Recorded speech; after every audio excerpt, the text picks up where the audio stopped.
Welcome, everyone. I'm John Ryan, and I'm here with my good friend and pal, arguably my best friend in the sports betting industry, Jesse Scholl, who is live on location from Thailand. How are things in Thailand, Jesse? Same old, same old. Good food, good weather, cheap prices. Gotta love it. Yeah, I bet you do. I know you were on that game of the year yesterday in soccer, and I am, hardly any soccer expert at all. I've had the privilege of having Paul Carr on the show from True Media, and he definitely has had multiple years of expertise with that. And I'm at the stage now where I understand the offside rule and how that works, and how you can't cherry pick is essentially the American version of what that rule is. But the extra time, I can't figure out. Both games yesterday go into 112 minutes. Like, how do they know? Like, I just don't get it. But you don't have to explain that. But I commend you for the game of the year play on the Netherlands. You had a winning day nonetheless. And that's the point, is that it's a composite. It's not just one play that makes people successful or wealthier than they were the day before. But that was a great pick. I think you were on the right side. It just didn't work out in the penalty kicks with Argentina. But what did it feel like while you were watching that game? You know, I felt pretty comfortable with it. I wasn't that nervous. I guess you get into a zone where when you've had a nice winning season, you're having a nice winning World Cup. I mean, that game's not going to define me. So I didn't really feel the pressure. And maybe that's not what clients wanted to hear when they bought the game of the year. And maybe they were, really counting on that coming in. For me, it was, like you said, I felt like I was on the right side. I felt comfortable with it. You don't always come away with a winner, and I didn't come away with a winner in that one. But if they played again tomorrow and you're going to give me plus 260 on it, I'd take the Netherlands again. Yeah, and any thoughts on who you think's going to win the whole thing now that Brazil has been eliminated? I'm glad you asked me that. I think the dream scenario, not just for me but for most fans, is Portugal Argentina final, Messi versus Ronaldo, and me being more of a Ronaldo guy than a Messi guy, and Ronaldo sort of being in the role of an underdog now. He's actually been benched, but he's still probably the best in the world at penalties, or one of. So if they played in the final and it went to penalties, surely the coach would get Ronaldo on the pitch before it went to penalties to have him available for the penalties. Messi is notoriously not very good at penalties, and it could come down to the two greatest of the generation. And I'd love to see Messi miss and Ronaldo score the winner. Well, I guess I know what your bias is then. Yeah. It really is exciting. It's there's the Champions League over in Europe that I've grown to like, but the World Cup is just like those leagues on massive steroids. Every single minute, you can't blink because they happen so fast, and the athletes are so good, and the way they spin the ball, curve the ball, and the way they can literally hit a dime from like 50 yards away is truly remarkable. I mean, it's just fun to watch. But you know what else is fun to watch, Jesse? Football. Football. Yes. Good answer. You only had one choice, but we only have Army Navy today. And I'm not going to even get into the fact that I think they've played 300 consecutive games to the under. I forget what it is, actually. It's a ridiculous number. And that doesn't mean you bet the over. So there's plenty of analytics on my part that support the under. I'll leave it at that. Let's move to the NFL. And the NFL has a great week here. I think it's much better than last week, one of the better weeks that we've seen in quite a while. And let's start with the New York Giants hosting the Philadelphia Eagles. And I'm going to get right to a betting angle here that I like quite a bit. And it's pretty good. It's pretty darn good. You're going to bet on home underdogs. The road favorite is averaging at least 5.75 yards per play, and the favorite has gained 450 or more yards in each of its last two games. We're obviously talking about the Eagles' awesome offense. So fading those offenses in this situation with a home dog, 32-11, 74% since 1990, Jesse. I mean, that's almost when I was born. If the dog is priced between 3.5 and 9.5 points, which the last I checked, starting to see some 7.5s, but mostly sevens. The record is 10 wins, one loss, one push against the spread. But there's a lot of angles, Jesse, that support the Eagles here. And the Eagles are playing at such a high level. They destroyed Tennessee last week, 35-10. How in the world can you convince me to bet against arguably the best team in football right now? Well, I mean, it's a lot of points, and it's a divisional game, a home dog in a divisional game, bad weather, and historically, the underdog has done well here. The home team has, I believe, won straight up in 6 of the last 7, and we have seen the Eagles play down to their competition a lot this season. I mean, let's not fall victim to recency bias and say, well, they won big last week. I mean, there's been a lot of weeks that they didn't win big. And yeah, I'm a bit of a believer in the Giants here. I mean, that I think giving me that many points in a home game at this point in the season in this particular spot, I think the Giants look like the play to me. Yeah, and I'm going to be on them. I can't. Let's put it this way. I'm scared to fade arguably the best team in the NFL right this moment, but I'm more scared to support the Giants because as I was on a show with Bobby Kravitsky earlier this week on the Winning Ticket show, and he did point out that the Eagles could just steamroll another team just like they did last week against the Titans because the chemistry in the locker room is second to none. And all you have to do is go back 2 games to the interview with Jalen Hurts after the game and their center, Kelsey. And you could see that they were basically like college kids just having a good time and, not worried about their contracts, not worried about, what somebody said in social media. And you can tell that head coach Soriano has that team on the same page, for lack of a better example. And it's hard to fade a team like that when they're all clicking, when they all like each other. We saw that with the Phillies. That team didn't win the World Series, but they outperformed what you would see on paper. I mean, that's a team that probably shouldn't even made the playoffs. But when you see that, it becomes part of the handicapping process. It's not just looking at numbers and saying, okay, well, the Eagles are 10-1, so I'm betting the Eagles. No, it goes way beyond that. And hopefully we just showed everybody an example of it. The next game I do want to talk about is this one. And this caught me right away, Jesse, when the opening lines came out Sunday night and seeing basically pick them. The lines were +1, but now they are a favorite. It seems like the pros and the Joes are on Detroit. And I've seen this 4 times where I've looked at a line and thought, what in the world is going on? The Vikings are the second best record team in the NFC conference. And many people are bashing them. Their DVOA stats, I get it. They're all, the worst in history for a team that has 3 losses. And it is kind of mind-blowing to see a DVOA as weak as they are on both offense and defense. I think they rank, Jesse, 29th in defensive DVOA, according to Pro Football Focus. And Pro Football Outsiders does some nice analytics too, by the way, for those that don't know those 2 sites. So a little shout out for them. But here's an angle that supports the Lions, and it's another high-powered one, 75% winners, 18-6 against the spread, 5 parameters, which is a little bit more than I usually have. Nevertheless, the p-value is outstanding on these 5 parameters. The game is lined between -2.5 favorite and a 2.5-point dog. The game takes place from week 10 to the end of the regular season. The team we are betting on has won less than 45% of their games in the season, so a losing record team that is favored. The foe has won more than 55% of their games, so obviously on paper, at least to the flash stats, that team is better. Team is coming off a double-digit ATS win, which the Lions are.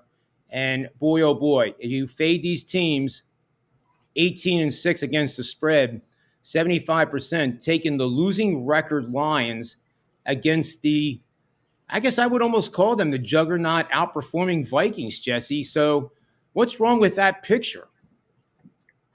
I'll tell you what's wrong with that picture. The Lions rank dead last in total defense in the NFL. They're allowing 403 total yards per game.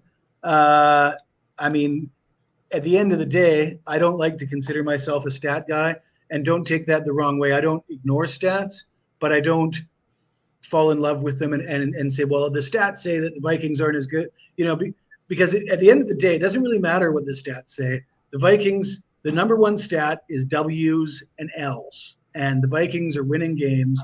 And let's face it, they're winning games with quarterback like Kirk Cousins, a running back in Dalvin Cook. They got one of the best wide receivers in the league.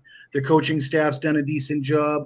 It's not like this team shouldn't be having some success. This is a team that's been on the cusp of being successful for years since Kirk Cousins arrived, and even before that. And to just write them off and say, well, I mean, they can't even compete with Detroit. I'm not buying that. That being said, I was high on the Lions preseason. I did my projections for season win totals. I did predict Detroit would go over their season win total. So I like the Lions. I'm not sure I'm buying them as a favorite in this spot, but what I really like is the over in a game featuring the worst defense in the league versus the second worst defense in the league in total yards. So I think there's going to be a lot of points, and I think fantasy players can get a lot of value on touchdown scorers in this game. Would you bet over the team total in each one too? I would probably look at Minnesota because they're the dog. So I mean, if the team total is say like 27 for Detroit and 24.5 for Minnesota, the better value there would be the lower number in a team that is a dubious dog, let's say. And you know how I think. I'm contrarian at heart on the fundamental side. Why do you think this total, with the two worst defenses in the league, and again, we mentioned Minnesota and their ability to win many, many more games than they have lost in single-digit scoring margins. Why is this total not like at 57.5? It just seems to be like the first one to 35 is going to win, and that we're looking at, USC playing UCLA in the NFL version of it. Any thoughts on that? Yeah, you got me. I mean, that's what I'm seeing. Is it should be 53 to 55 at least, and anything under 53, and it just doesn't make sense. So we're getting really, really good value with these two offenses as well. I mean, you can say what you want about the Minnesota defense and the DVOAs and all that stuff. At the end of the day, you're right. The W's and the L's, they're a winning team.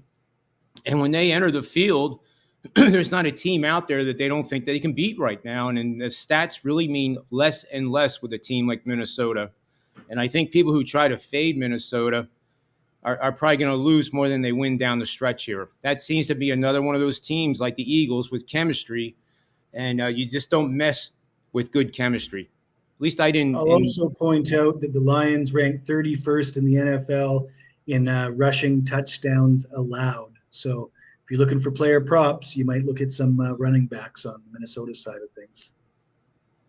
Yeah, and they have some good ones. They definitely have some good ones. That's a great point. Love it. I got one in mind. I'm sure I can. Check my card on Monday morning. You'll probably see what I'm talking about. All right, so then we have the next game here on the docket. Here is the Bucks and the 49ers, and of course, I'm going to love talking about this. With I never thought I'd see a quarterback playing the NFL that was as old as I am. I mean, that's just remarkable, isn't it?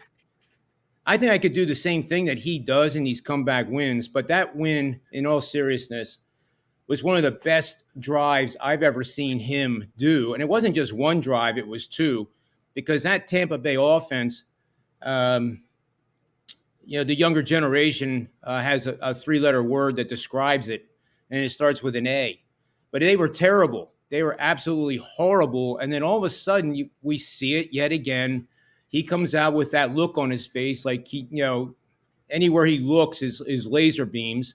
And he wills his team to a win. Now, granted, the Saints, why they did what they did and didn't run time off the clock, It reminded me of the Atlanta Falcons Super Bowl game, to be honest with you. They just like handed it to them. And even when they had the holding penalty on the touchdown with 22 seconds to go, you thought anybody else, you would have thought, oh, well, that's it now. But I just was sitting and waiting for him to score again, and he did, and that was it. I think that whole last 3 minutes of the game saved the Bucs season. Now, granted, they would have gotten into the playoffs even if they would have lost that game. They're now in for all intents and purposes. They're going to win the division. They're going to have the worst record of a division winner. But the team that the Bucs will become here, especially if they beat the 49ers and start running off some wins, is a team that nobody else in the league, including the Eagles and the 49ers, are going to want to have to face in the early rounds. And I like, obviously, the Bucs here to continue this momentum. You're going to bet on underdogs. I'm sorry, you're going to bet on underdogs, between 3 and 9.5 points. Those are supposed to be plus signs. Favorites coming off 2 ATS wins, priced as a favorite, which the 49ers are. And our dog is coming off that dramatic home win. 39-21 for 65% winners, Jesse, since 2010. That points me to taking the Bucs and maybe a little sprinkle on the money line if it's plus 150 or higher. Think I'm nuts? I don't think you're nuts, John, but I'm going to disagree with you. So just a preview of how my season's been going so far. Things have kind of been falling into place for me. I had the Bucs on the money line last week. So, nice. That 2 touchdowns in 3 minutes saved my ass from losing a bunch of juice and looking like an idiot. But, I'm not going to give myself too much credit because I was on the wrong side and I just got lucky. But throughout my career, anytime I'm on the wrong side, I get lucky and get that win. I look for an opportunity to jump off that team and fade them in the next game. I like fading teams coming off these kind of wins when they didn't deserve to win, if it lines up right. And I mean, when I look at this game, you look at the 49ers. I mean, they got the best defense in the NFL, allowing 15 points per game. Jimmy G goes out. There's a big reaction. So the line dropped like 3.5 points. It went from 6.5 down to like 3, right? And I'm not sure that Jimmy G is that good. I mean, I'm not a big Jimmy G fan. I think Jimmy G was asked to be a game manager, and now they got a rookie in Brock Purdy that they're going to ask to be a game manager. He did a pretty good job last week. What did he throw for? 210 yards, 2 touchdowns, a pick on 25 of 37 passing. If he can do that if he could put up those kind of numbers, San Francisco is going to be fine. Getting San Francisco at 3 or less, I would certainly lean towards San Francisco here. And that is the scary part of the system I presented.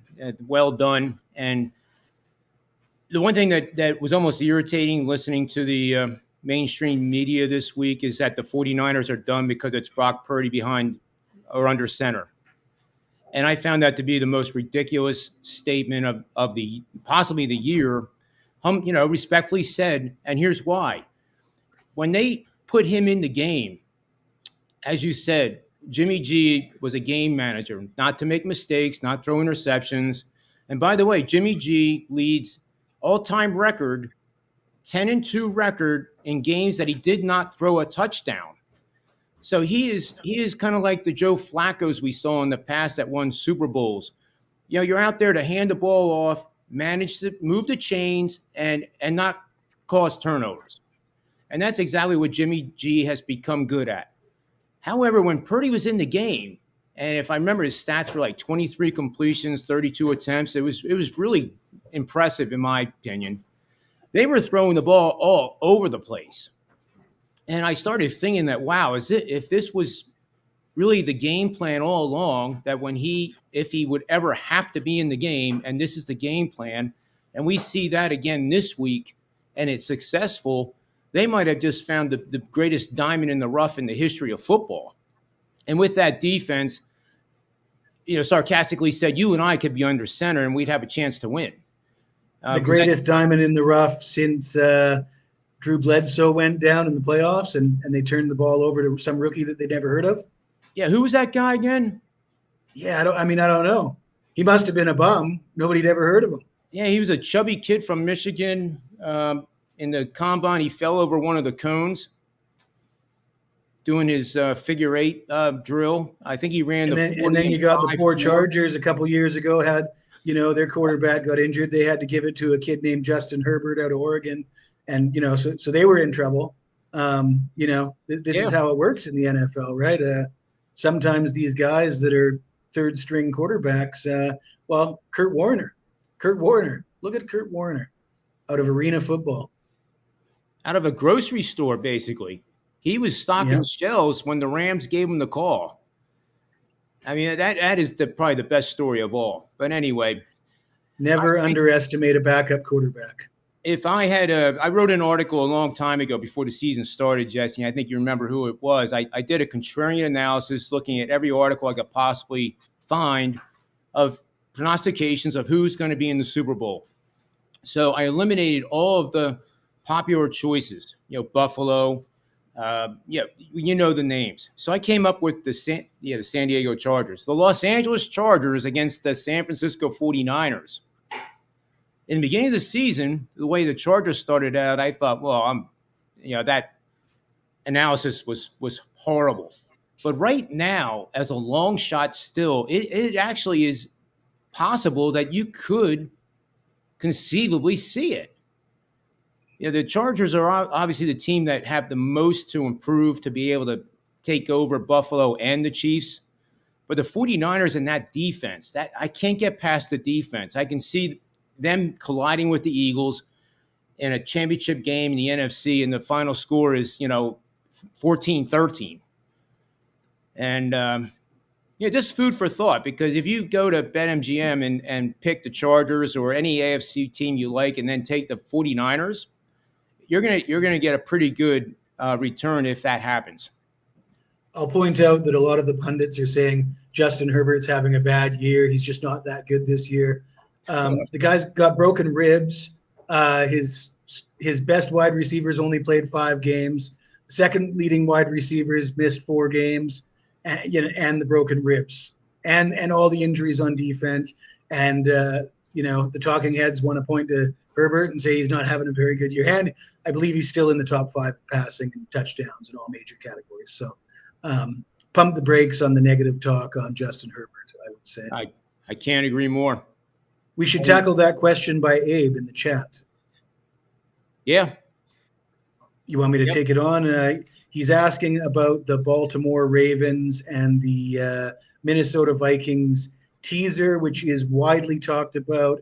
I watched Marco and Kelly cover it on the Bet On It show midweek.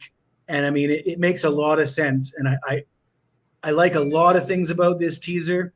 I do. Again, backup quarterbacks. We talked about that with San Francisco. And I think Huntley for Baltimore is very capable. But the problem is it throws an extra variable in there. So while I like teasing the Vikings to say 8, 8.5, or 7.5, or whatever you're going to get there, and the Ravens also, you're going to get them over a touchdown. Sounds like a great idea, but I think that the Vikings side of the teaser I like more, and the Ravens side, I think it's a little bit of a gamble banking on Huntley having a great game. So therefore, I would probably look for another second leg of that teaser, I guess, is my opinion. And this is kind of a subset of that question, Jesse. The guys got the flu with the Minnesota Vikings.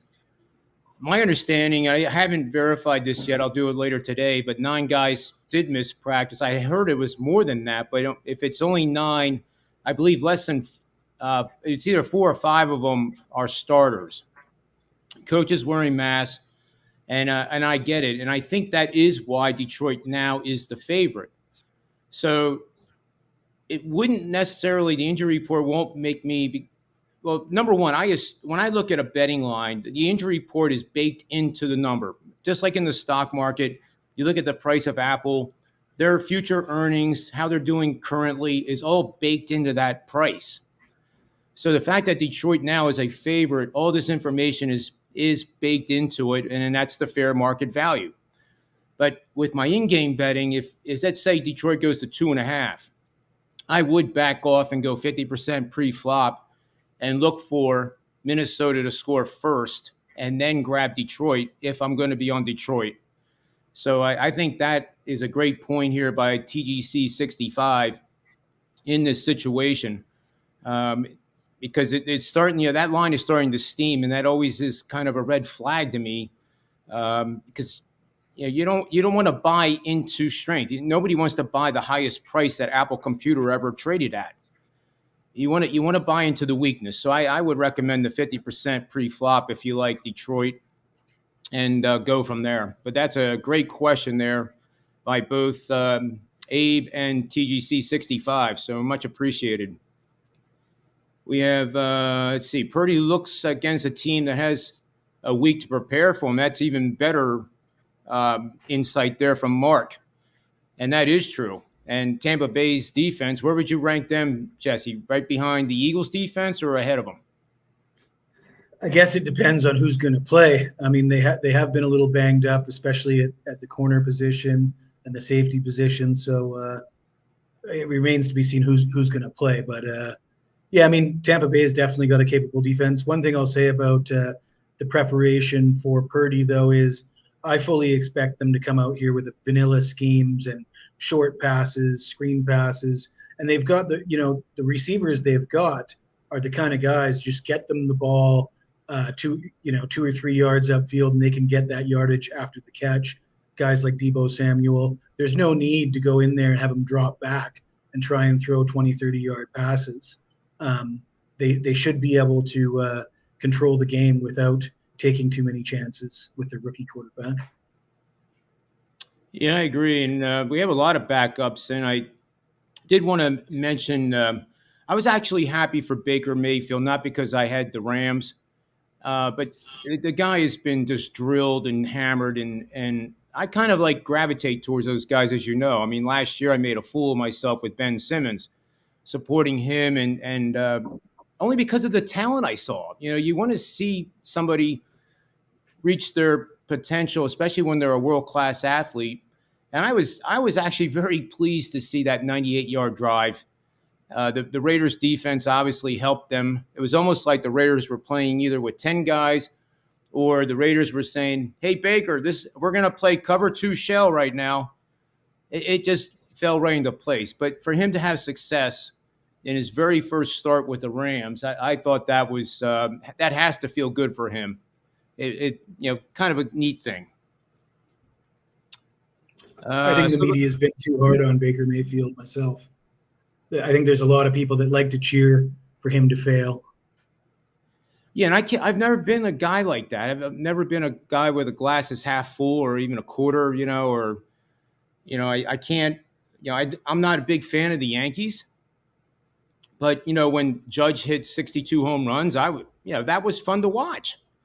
So, I can't get into that hate part where, the Eagles-Dallas rivalry, for example, it's all kinds of new T-shirts pop up here in the Philadelphia region, in the Princeton area, and it's Dallas sucks and then beyond. And I can't get that mad at something I don't know what I'm mad at. But it's all fun. Anyway, our last game here is Cleveland and Cincinnati. We have an AFC divisional rivalry here with a lot on the line for the Bengals. And we have a Cleveland team that somehow ranks 9th in scoring offense at 24.2 points per game. They're 6th at 371 per game.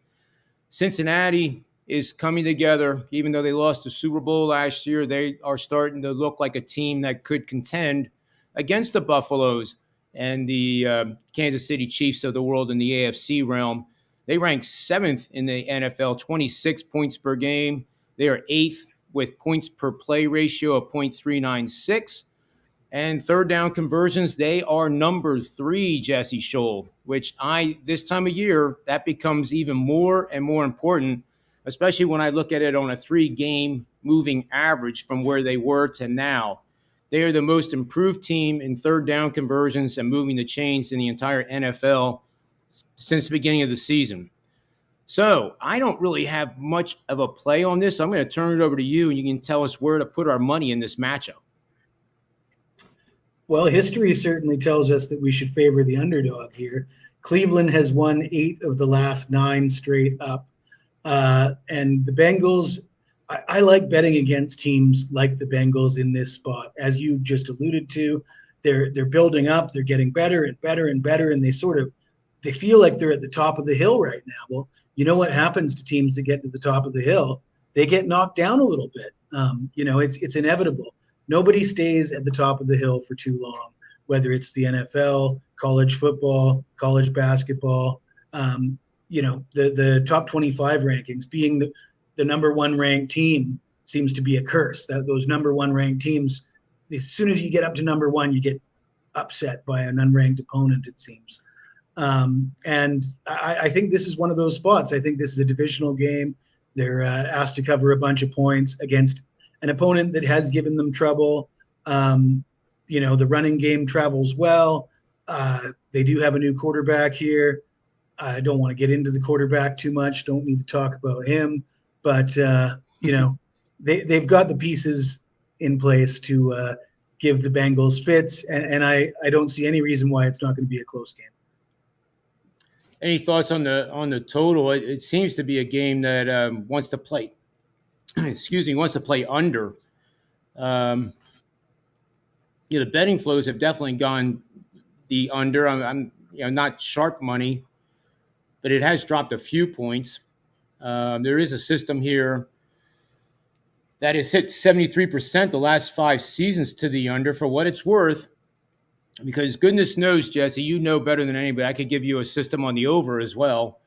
But the under here, road teams against the total with a poor passing defense, allowing 60% or more completions, and coming off a game allowing 5.5 or fewer passing yards per attempt in 2 consecutive games, not just one, 2 consecutive games.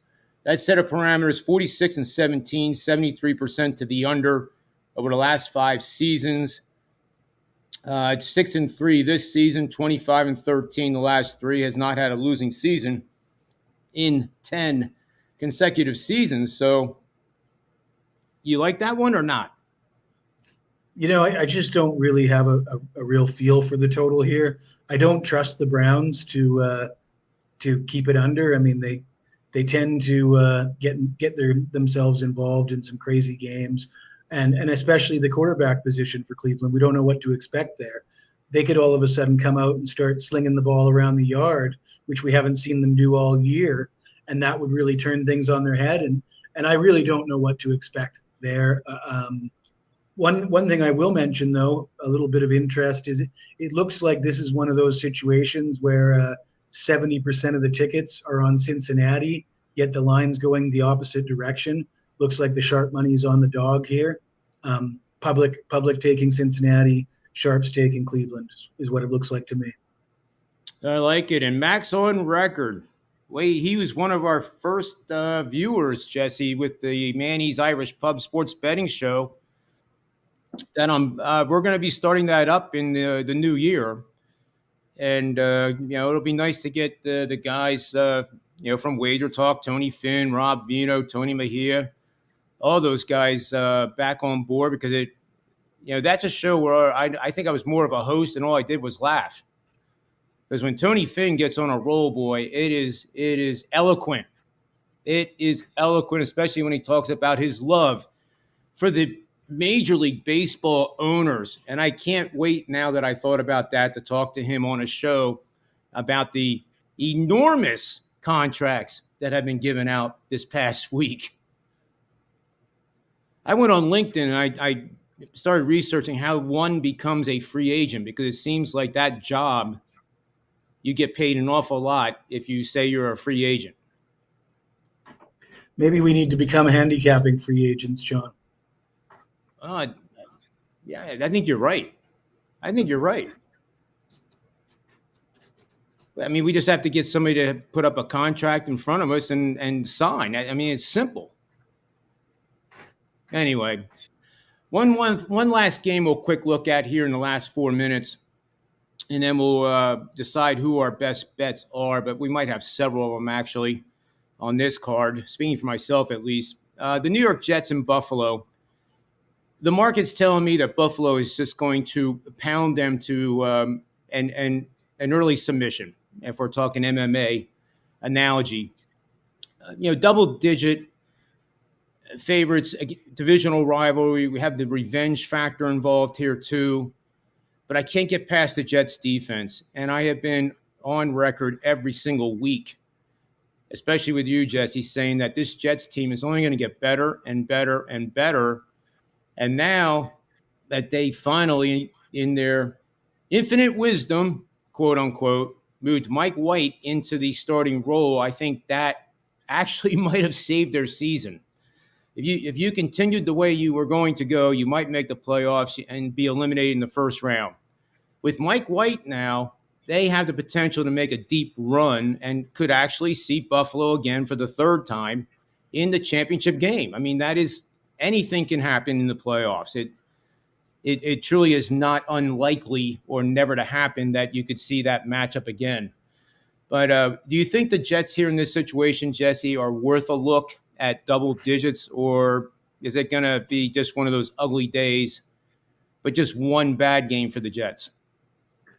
Well, I had a close look at the game, and I like Mike White. I like the Jets getting points.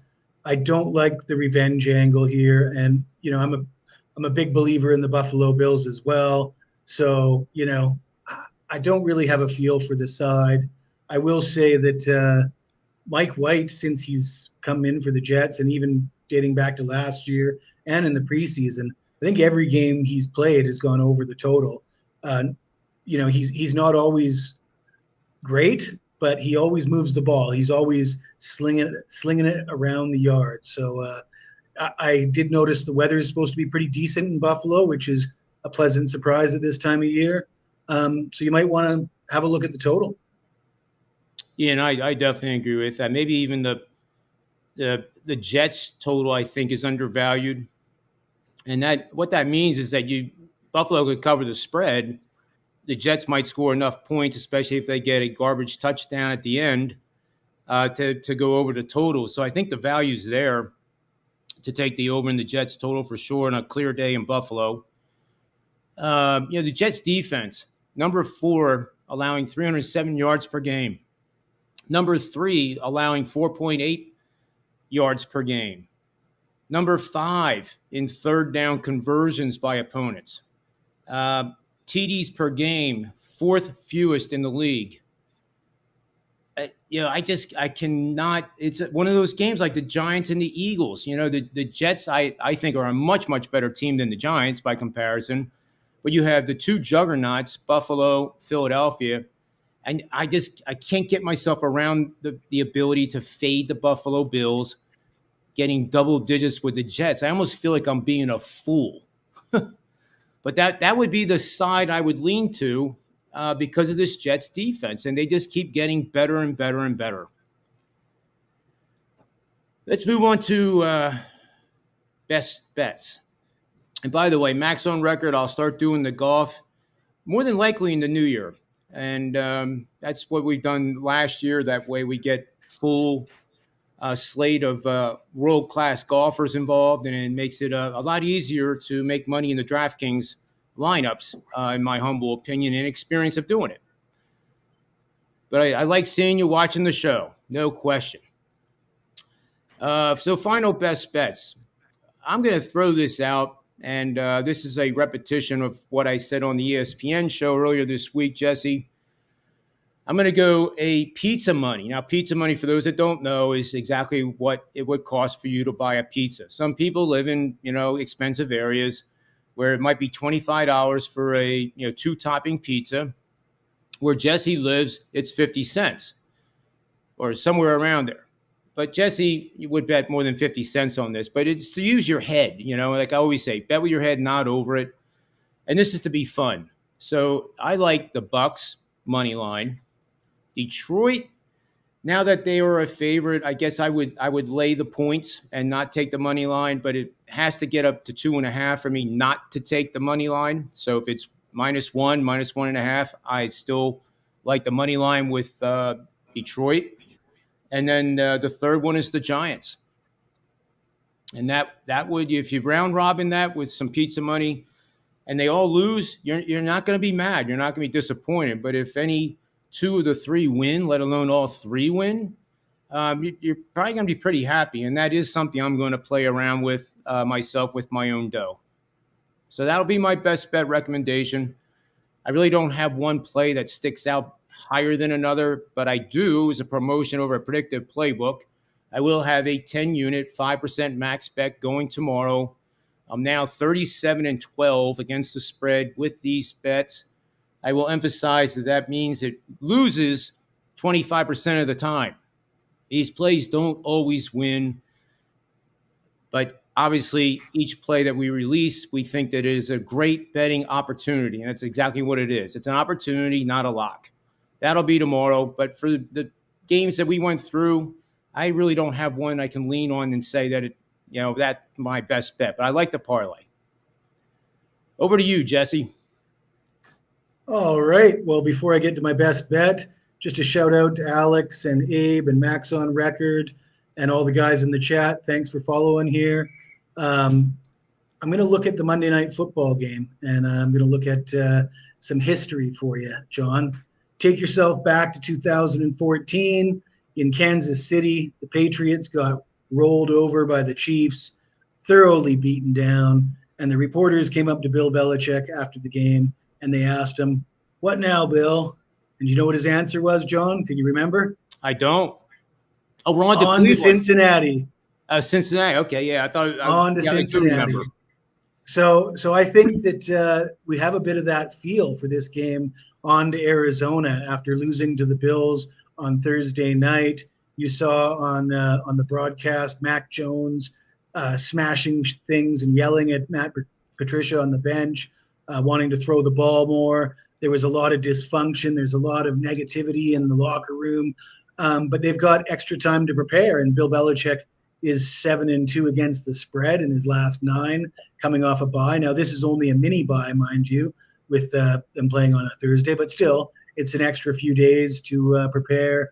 I like Bill Belichick a lot more than I like Cliff Kingsbury as a coach, and I like Mac Jones. I think Mac Jones is a better quarterback than he's looked this year, and I'm not really high on Kyler Murray. I think Arizona is going nowhere. The Patriots still have a shot of making the playoffs this year, and given that extra rest, I like the Patriots on Monday night.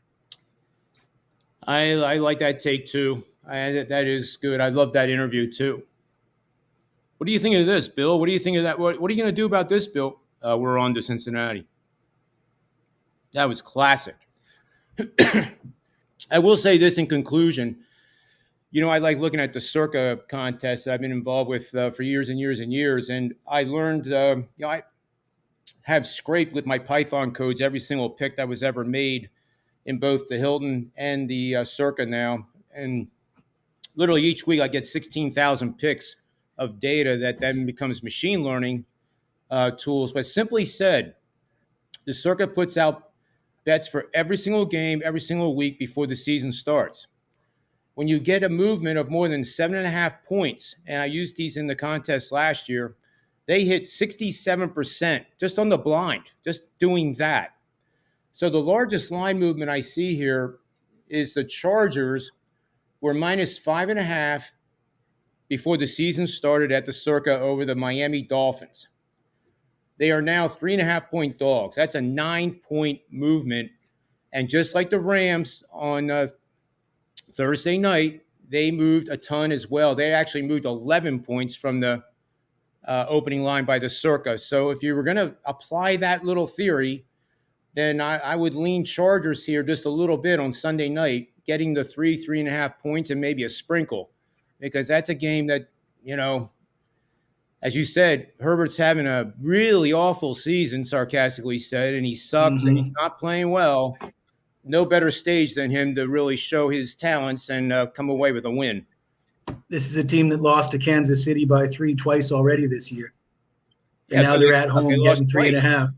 They lost twice. By 3. They're getting 3.5. Keenan Allen's only played 5 games. He's back. Yep. Mike Williams has missed 4 games. He's back. The tight end's healthy. The only drawback is the offensive line's still a bit shaky. They've been shaky all year. And Herbert's capable of getting rid of the ball in time to keep them competitive. So I'll take the points in that one for sure. I like that one, John. Well, Jesse, it brings us to the end of the show. In 9 minutes, I'm going to be on Jim Coventry. He's the NFL director of content at rotowire.com. We do a show every Saturday at 11:30 a.m. Eastern Standard Time. And for those that are listening, if you want serious winning advice for player props and also your DraftKings, FanDuels, whatever lineups you're doing, your office, you might be in the playoffs now in your office leagues, then you definitely want to listen to this guy, because I've tweaked my DraftKings lineups and it has paid off. And I can't tell you enough how impressed I am with his analysis and his work. So I'll be off to that show here in about 8 minutes now. Jesse, any final thoughts? Any big plays you got at Predictive Playbook going on today? In 8 minutes, I'll be on my sofa watching the second half of the early World Cup game and drinking a glass of Cabernet Sauvignon. But I got a play on the England-France game, which kicks off in about an hour and a half. And I got a big play in college hoops today. And of course, tons of winners on Sunday for NFL on a bit of a roll. So, feeling good about all that stuff. So again, over at predictiveplaybook.com, you can get both of our subscriptions, individual plays, whatever it is that you want. And feel free to direct message us on Twitter too. We're here to answer questions the best we can and in a timely fashion. So take advantage of that as well. So Jesse, I've been letting you take us off the show with my favorite lines. So I'll turn it over to you to do it once again. Ladies and gentlemen, bet with your head and not over it, and may all the wins be yours. Well done.